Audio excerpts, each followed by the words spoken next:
नूतन मराठी विद्यालय कुळधरण इयत्ता 7वी आत्मनिर्भर भारत सरकारच्या आत्मनिर्भर भारत या योजनेअंतर्गत भारतातील छोट्या उद्योगांना या योजना व स्थानिक उद्योगांना आर्थिक मदत उपलब्ध करून देणे व समाजामध्ये आर्थिक धैर्य निर्माण करणे आहे. या उपक्रमाचा मुख्य उद्देश स्थानिक उद्योगांना प्रेरणा देणे, विकसित भारत निर्माण करणे, कृषी, वस्त्र, औषधे आणि सुरक्षेत्रात प्रगती करून निर्यात वाढवणे आहे. आत्मनिर्भर भारत निर्माण करण्यामागचा मुख्य आणि आत्मनिर्भरता आहे.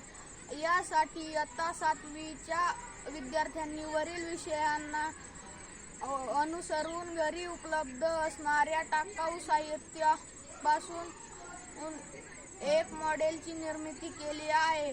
घास कापणी यंत्र तयार केले आहे. या उपकरणाचा वापर करून आपण आपल्या घरच्या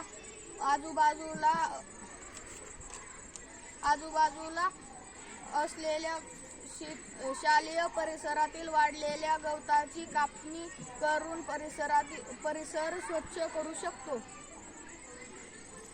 नमस्कार मित्रांनो, नूतन मराठी विद्यालय कुळधरण इयत्ता 7वी आमच्या वर्गातले आम्ही मित्र 5 जण मित्र, मी आणि माझे मित्र आम्ही मिळून हे मशीन तयार केलेलं आहे.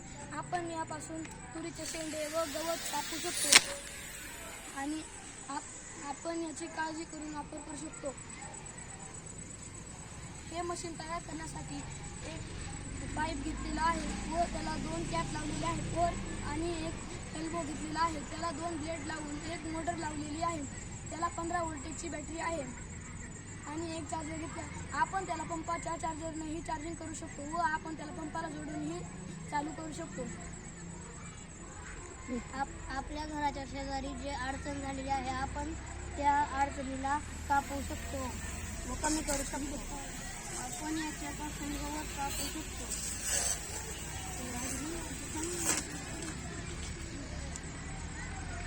बोल ना. हे राज्यामध्ये स्वस्त हे यंत्र आहे. हे कोणी घरी बनवू शकतो. शेंडे हे कापण्यासाठी हे यंत्र आहे. कापत राहा, गवत कापत राहा.